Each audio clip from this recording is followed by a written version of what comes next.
তো নমস্কার বন্ধুরা, আশা করি সবাই ভালো আছেন। তো বন্ধুরা, এখন যে বিষয়টা নিয়ে কথা বলবো, তো সেটা হলো পুষ্পা দ্য রুলস, অর্থাৎ পুষ্পা পার্ট 2। তো সেই ছবিটা ডে ওয়ানে কত কি কালেকশন করতে চলেছে সেই বিষয় নিয়ে এখন আলোচনা করব। তো দেখুন, পুষ্পা 2 যা কালেকশন করতে চলেছে, শুধু এটুকু বলতে পারি যে মোটামুটি সমস্ত জায়গার রেকর্ড ব্রেক হতে চলেছে, এটুকু ধরে রাখতে পারেন। তেলেগুতে ব্রেক হবে কিনা বলতে পারছি না, কারণ তেলেগুতে 100 কোটির কালেকশন হয়েছিল টিপেলারের সময়, সেই কালেকশনটা রেকর্ডটা ব্রেক হবে কিনা বলতে পারছি না, বাট ভালো কালেকশন কিন্তু একটা আসতে চলেছে। এবার যদি আমরা হিন্দি বেল্টের কথা বলতে, হিন্দি বেল্টে সবচেয়ে হাইয়েস্ট বক্স অফিস করা ছবি ডে ওয়ানে ছিল, সেটা হচ্ছে জওয়ান। সেটা রেকর্ড কিন্তু অলরেডি ব্রেক হতে চলেছে। এবং কানাডাতে সবচেয়ে বেশি কালেকশন করা ছবি ছিল কেজিএফ চ্যাপ্টার 2, যেটা ডে ওয়ানে 7 কোটি না 7.5 কোটির মতো কালেকশন করেছিল, সেটারও রেকর্ড ব্রেক হতে চলেছে। এবং টোটাল ওয়ার্ল্ড ওয়াইড ছবিটা যা কালেকশন ছিল, সবচেয়ে বেশি কালেকশন ছিল ডে ওয়ানে ট্রিপল আর ছবিটার, সেটা রেকর্ড মোটামুটি ধরা যায় যে ব্রেক হতে চলেছে। এবং তার পাশাপাশি সবথেকে বেশি ইন্ডিয়ান নেট কালেকশন ছবি হিসাবে যে ছবিটা সবচেয়ে হাইয়েস্ট ছিল, সেটা হচ্ছে অবশ্যই ট্রিপল আর, সেটারও রেকর্ড কিন্তু ব্রেক হতে চলেছে।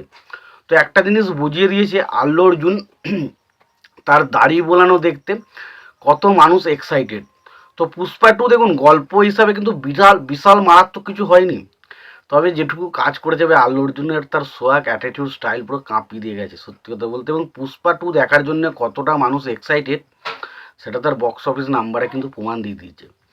এবার দেখুন, বিভিন্ন জায়গা থেকে যেটুকু আপডেট জানতে পারছি, আমার মনে হয় ছবিটা হিন্দি বেল্ট থেকে প্রায় 65 থেকে 67 কোটির মধ্যে কালেকশন ডে ওয়ানে করতে চলেছে নেট।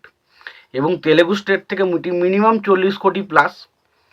এবার পাশাপাশি যদি আমরা কানাডার কথা বলি, তো কানাডা থেকে মোটামুটি 7-7.5 কোটি টাকার মতো আসতে চলেছে। এবং বাকি তামিল থেকে মোটামুটি 10 কোটি ওপেনিং নিতে পারে। এবং বাকি আমরা মালায়ালাম বলো, সেখানেও 6-7 কোটির মতো কালেকশন আসতে চলেছে। এবার যদি টোটাল ইন্ডিয়ান নেট কালেকশনের কথা আমি যদি বলি, তো দেখুন আমার মতে ছবিটা টোটাল ইন্ডিয়া থেকে, এটা 5টা যে ল্যাঙ্গুয়েজ, কানাডা, মালায়ালাম, তারপর ধরুন তামিল, তেলেগু এবং হিন্দি, এই 5টা ল্যাঙ্গুয়েজে ছবিটা ডে ওয়ানে ইন্ডিয়া থেকে নেট কালেকশন মিনিমাম 145 থেকে 150 কোটি প্লাস নেট কালেকশন করতে চলেছে, এটুকু বলে দিলাম। এখনও পর্যন্ত আমি যখন ভিডিওটা বানাচ্ছি তখন বাজছে রাত্রির 10টা, তো এখনও পর্যন্ত যেটুকু রিপোর্ট সেটা হচ্ছে 135 কোটি প্লাস কালেকশন হয়ে গেছে। এবার যেহেতু ইভিনিং শোয়ের অকুপেন্সিটা আমি ঠিকঠাক জানি না এবং এখনও রিভিল হয়নি, তো মনে হয় সেখান থেকে মোটামুটি আরও 10 কোটি টাকা ধরলাম। তো সেই জন্য বলছি মিনিমাম 145 কোটি টাকা কিন্তু ডে ওয়ানে কালেকশন হতে চলেছে শুধুমাত্র নেট। এবার এটা যদি গ্রস করি, সেটা মিনিমাম হয় 180 থেকে 185 কোটি টাকা, যেটা গ্রস কালেকশন হয়।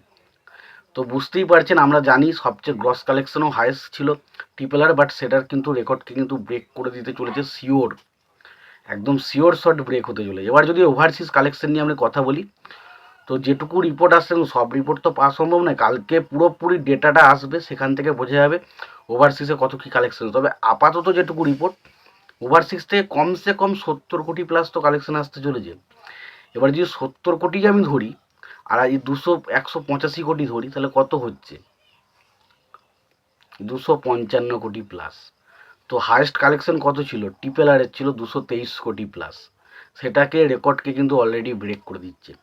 তো ডে ওয়ানে অবশ্যই কিন্তু ছবিটা বিরাট মারাত্মক কিছু কালেকশন করছে, যে কালেকশনটা আমরা ভেবেইছিলাম হয়তো এরকম কালেকশন হবে, তো এই কালেকশনটাই হতে চলেছে। সমস্ত রেকর্ড কিন্তু এবার ব্রেক হতে পারে। অনেক ছবি হয়তো অনেক নতুন কিছু রেকর্ড কিন্তু আস্তে আস্তে পুষ্পা ক্রিয়েট করবে, এটা নিয়ে কোনো সন্দেহ নেই। তো 250 কোটি প্লাস ওভারঅল আমার মতামত অনুসারে 250 কোটি প্লাস, মানে এর বেশি হওয়ার চান্স, 250 কোটির থেকে বেশি কালেকশন কিন্তু ডে ওয়ানে আসতে চলেছে ওয়ার্ল্ড ওয়াইড। তো তোমাদের এই বিষয়টা নিয়ে কি মতামত তোমরা জানিও। তোমাদের যদি ভিডিওটি ভালো লেগে থাকে লাইক কমেন্ট শেয়ার করে দিও। আর চ্যানেলটা নতুন হয়ে থাকলে অবশ্যই তোমরা চ্যানেলটা সাবস্ক্রাইব করে নিয়ে পাশে বেল আইকনটা অবশ্যই প্রেস করে দিও। ভালো থেকো, সুস্থ থেকো, দেখা হচ্ছে পরের ভিডিওতে।